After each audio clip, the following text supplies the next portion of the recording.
Bapak, Ibu, saudara-saudari sekalian yang terkasih di dalam Tuhan, biasa kita menyaksikan dan membaca berita bahwa ada seseorang yang diancam hukuman, tetapi dalam persidangan pembacaan vonis, hakim memutus bebas.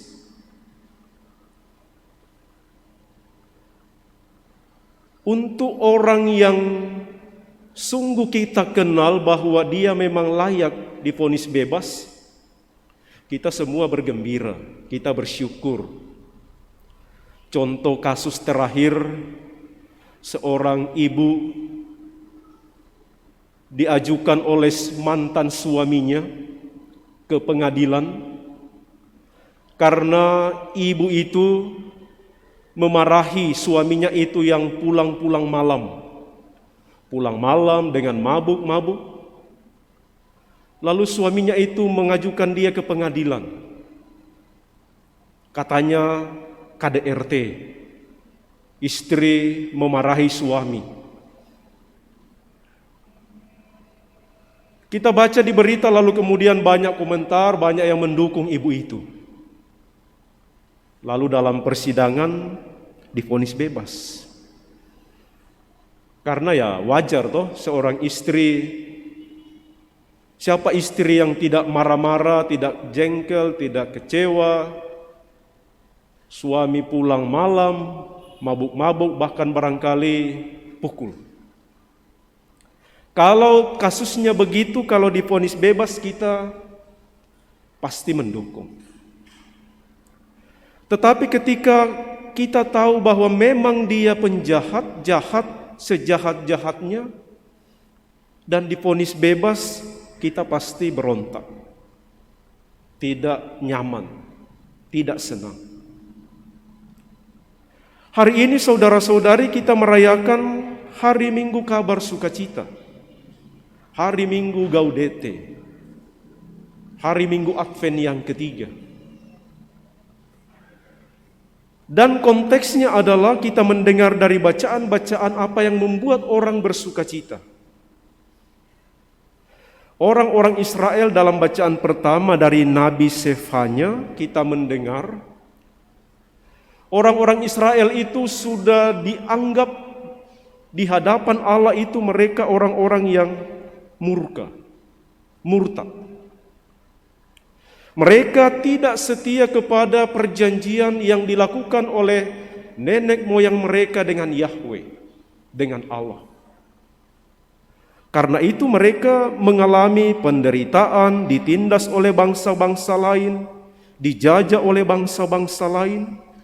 Banyak kesulitan-kesulitan yang ada di tengah-tengah mereka karena tidak setia kepada Yahweh. Dan mereka sungguh menyadari, mengakui bahwa penderitaan itu terjadi karena dosa dan kesalahan yang telah kita buat.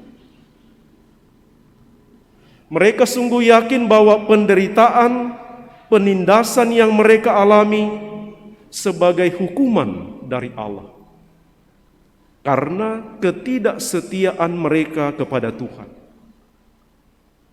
Dalam situasi seperti itulah Nabi Sefanya diutus kepada mereka untuk dikatakan, bersorak-sorailah, bersukacitalah, beria-rialah hai putri Yerusalem.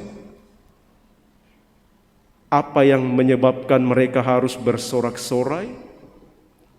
Karena Tuhan Allahmu sudah ada di tengah-tengahmu. Mereka mengalami bahwa ketika menderita kesulitan Allah meninggalkan mereka. Dan sekarang mereka diminta bersorak-sorailah, beria-rialah karena Tuhan ada di tengah-tengahmu. Itu berarti bahwa ancaman penghukuman sudah dihapuskan oleh Tuhan. Allah yang Maha Kasih, Allah yang Maha Baik sudah datang di tengah-tengah mereka. Dan saudara-saudari, warta ini juga disampaikan di dalam masa Advent ini,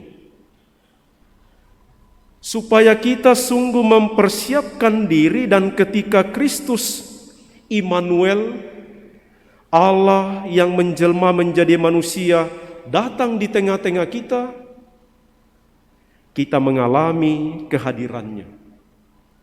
Kita merasakan keberadaannya di tengah-tengah kita.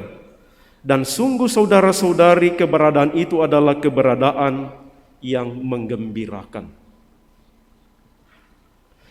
Persoalannya adalah apa yang harus kita buat supaya kedatangan Mesias, kedatangan Putra Allah di tengah-tengah kita itu membawa sukacita. Yohanes Pembaptis dalam bacaan Injil menjawab apa-apa yang harus dibuat supaya ketika Putra Allah datang, kita sungguh bergembira.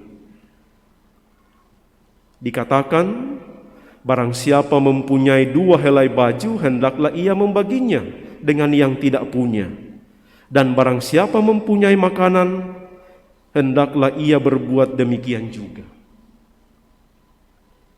Berlaku prinsip solider. Kalau saya memiliki dan bertemu dengan orang yang tidak memiliki, ada sikap solider dalam diri saya untuk mengalami dan juga untuk berbagi kepada yang tidak punya. Masih ditambahkan, mereka yang pemungut cukai pun datang. Dan kami harus berbuat apa? Jangan merampas, jangan memeras, dan cukupkanlah dirimu dengan gajimu. Saudara-saudari sekalian, nasihat ini sangat praktis, dan kita bersyukur, kita bergembira bahwa dalam masa Advent ini kita diberi ruang untuk membaharui diri dan melakukan apa yang baik demi mengalami Putra Allah yang ada di tengah-tengah kita. Pasti kita semua bersyukur dan bergembira kalau sebagai orang berdosa yang seharusnya dihukum, seharusnya divonis dengan hukuman.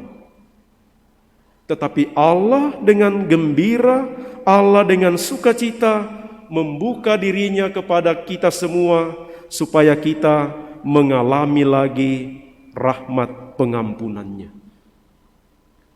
Maka mudah-mudahan Minggu Advent yang ketiga ini membuat kita dengan penuh sukacita mempersiapkan diri datangnya Sang Juru Selamat, dan itu kita konkretkan, kita nyatakan melalui pembaharuan diri. Pembaharuan diri ditandai dengan perbuatan-perbuatan praktis, perbuatan-perbuatan baik kepada orang-orang yang ada di sekitar kita.